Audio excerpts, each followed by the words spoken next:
नमस्कार साथियों, मैं हूं शुभम कार्तिक भार्गव। तो साथियों, आज की वीडियो में मैं आपको बताऊंगा एनाटॉमी और फिजियोलॉजी के बारे में कि एनाटॉमी क्या है और इसके विभिन्न अंग कौन कौन से हैं। तो एनाटॉमी चिकित्सा विज्ञान की वह शाखा है जिसके अंतर्गत मानव शरीर रचना और उसके विभिन्न अंगों के पारस्परिक संबंधों का अध्ययन किया जाता है। चलिए दोस्तों, आप बात कर लेते हैं एनाटॉमी के टाइप्स अर्थात कितने टाइप्स की होती है।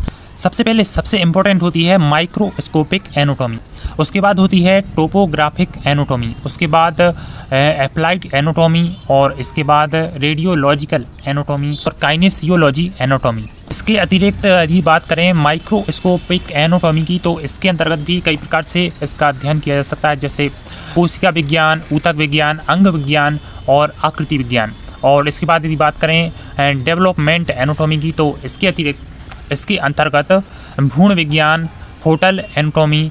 यदि बात करें डेवलपमेंट एनाटॉमी की, तो भ्रूण विज्ञान, टेरोटोलॉजी एनाटॉमी, फोटल एनाटॉमी और न्यूरो एनाटॉमी इसका अध्ययन किया जाता है। और विकृतिजन्य शरीर रचना विज्ञान का भी अध्ययन होता है। माइक्रोस्कोपिक एनाटॉमी की बात करें तो इसमें अध्ययन करने की जो प्रोसेस है वो इस प्रकार से है कि इसमें रक्षित जो मृत शरीर है उसका विक्षेपण कर इसमें सूक्ष्म और स्थूल जो रचनाएं हैं, संरचनाएं हैं, उसका अध्ययन किया जाता है कि इसमें रक्षित मृत शरीर की संरचनाओं का माइक्रोस्कोपिक तरीके से इसमें अध्ययन होता है। और इसमें यदि बात की जाए अंगों की, तो इसमें सिर, भुजा और पेशियों, अस्थियों, तंत्रिकाओं समेत सभी बहुत से अंगों का अध्ययन किया जाता है। और साथ ही इसमें समान कार्य करने वाले संरचनाओं का भी अध्ययन किया जाता है।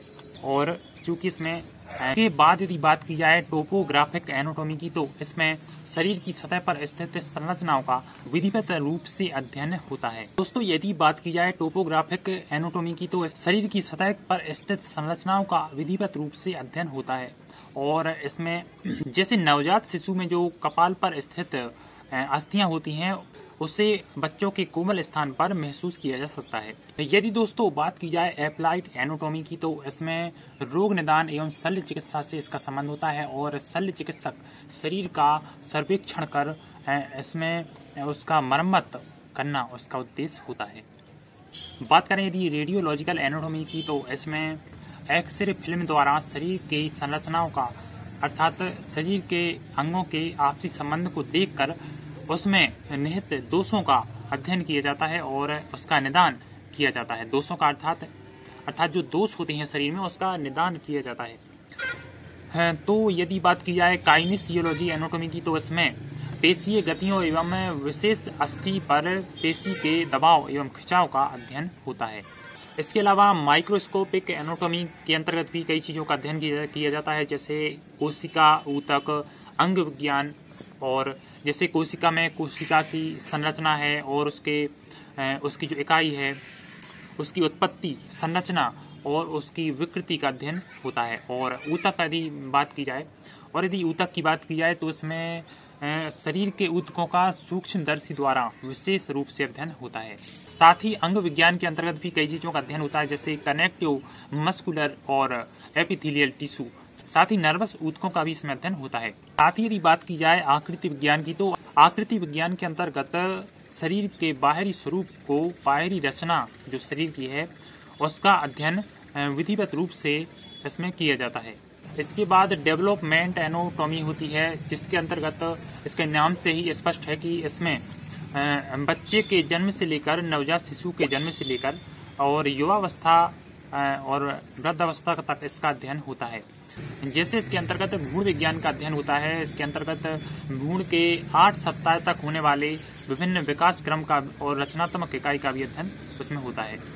इसके बाद फोटल एनाटॉमी होती है, उसके अंतर्गत 8 सप्ताह के बाद और जन्म तक जो भ्रूण होता है उसका अध्ययन विधिवत रूप से होता है। तो बाद यदि बात की जाए टेरोटोलॉजी की, तो इसके अंतर्गत भ्रूण के असामान्य विकास का अध्ययन विधिवत रूप से होता है। इसके बाद होती है न्यूरो एनाटॉमी, तो इसके अंतर्गत तंत्रिका तंत्र का विधिवत रूप से अध्ययन होता है। और इसके बाद होता है विकृतिजन्य शरीर रचना विज्ञान, तो इसके अंतर्गत विकृतिजन्य और रोगग्रस्त जो अंग है उसका अध्ययन किया जाता है।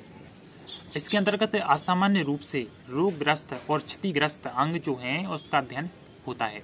तो चलिए दोस्तों, अब बात कर लेते हैं फिजियोलॉजी की। तो फिजियोलॉजी अर्थात इसका अर्थ क्या है?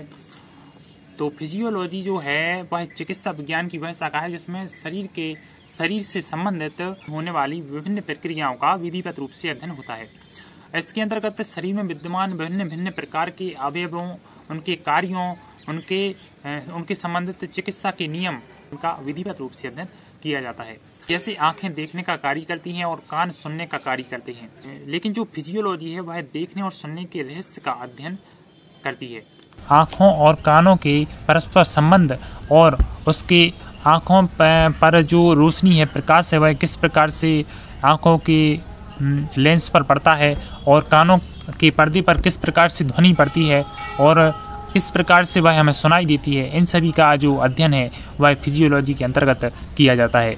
और इसके अतिरिक्त यदि हम बात करें तो जैसे फेफड़े हैं वह श्वसन कैसे करते हैं, हमारी जो पाचन क्रिया है वह किस प्रकार से होती है, आंतें जो हैं उनकी भित्तियां हैं वह पोषक तत्वों का अवशोषण किस तरीके से करती हैं और किस तरीके से हमारा भोजन पचता है, और जो डाइजेशन क्रिया है वह किस प्रकार से होती है और स्वांगीकरण की प्रक्रिया किस तरीके से होती है, इन सभी का जो अध्ययन है वह फिजियोलॉजी के अंतर्गत किया जाता है।